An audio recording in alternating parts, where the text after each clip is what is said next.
it seems like up to this point, we've spent the last decade or so selling to boomers.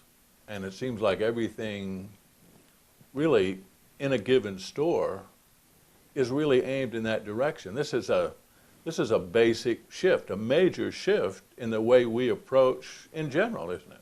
Absolutely. Like I've said, the millennials are the largest group. Right? They don't have the buying power yet.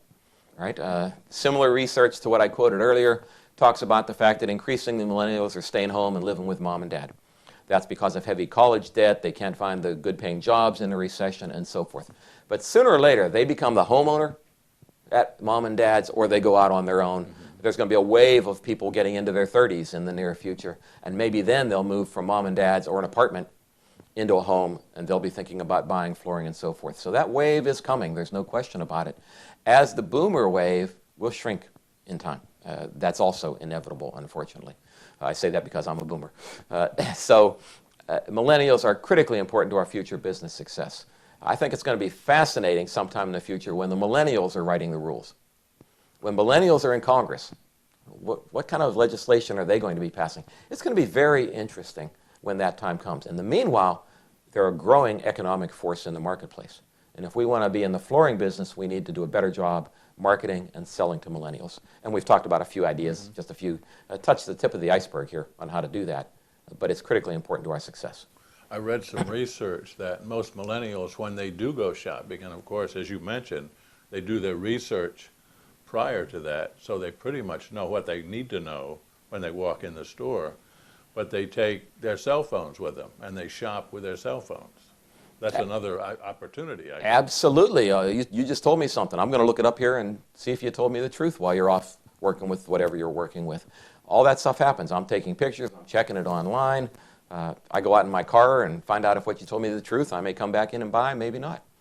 And so it also speaks to the qualifications of the salespeople. Right? You can't pull the wool over anybody's eyes anymore. Yeah. And if you try, they won't just tell a few friends, they'll tell a few million people about it.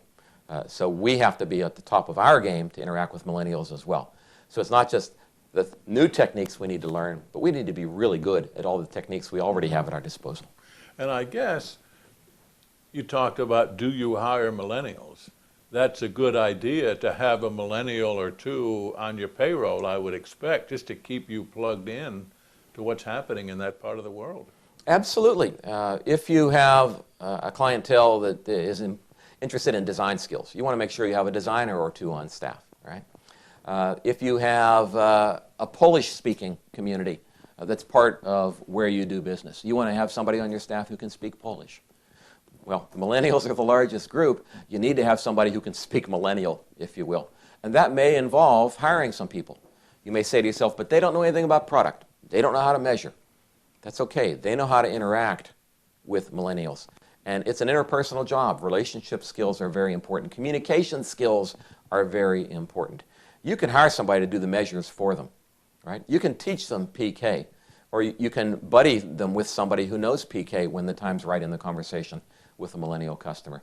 But they have to be able to speak the language. They have to be comfortable with technology. Millennials on staff, I think the time has come.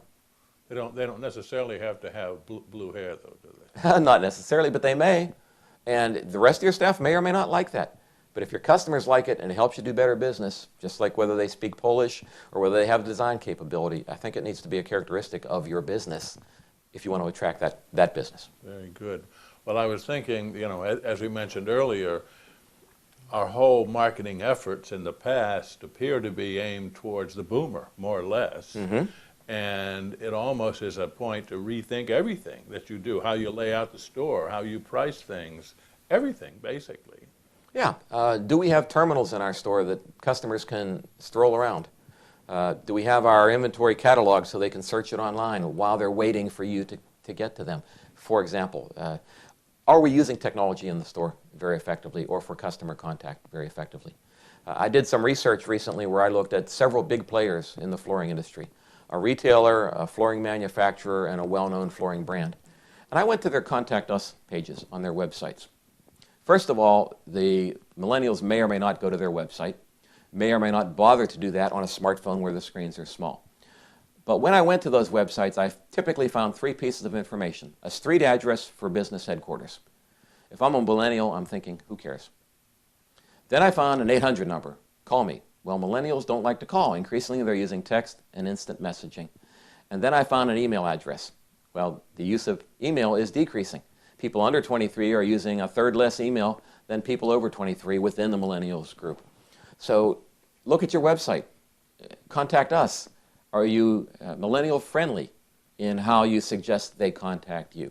You've heard many people implore you to get active in social media. Are you? Can they find you there? Are your salespeople active there? Do your salespeople contact potential or past customers that way? Can I text you in a year when you're thinking about doing the upstairs rooms? You know, all that sort of stuff. How are we communicating with them? Very important. But it was eye-opening to look at those Contact Us pages and realize that nothing on those pages appeals to millennials. And I guess it would be wise to have every salesperson, boomers, millennials, and everybody in between, to really be active on social media. Yeah. In a separate interview, we talked about coaching and who are qualified coaches. One of the benefits of having a millennial on staff is they can be the coach for the other members of your staff on some of these skills. You know, we don't like new things. We don't like change. That's just part of human nature.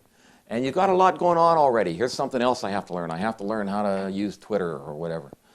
The millennials can make that easy for your people and provide support and provide some coaching as they're being trained on how to use those new tools so that they're increasingly effective when a millennial comes in the door as well. That's a great idea. This is all valuable information, and everybody needs to pay attention to this because this is happening.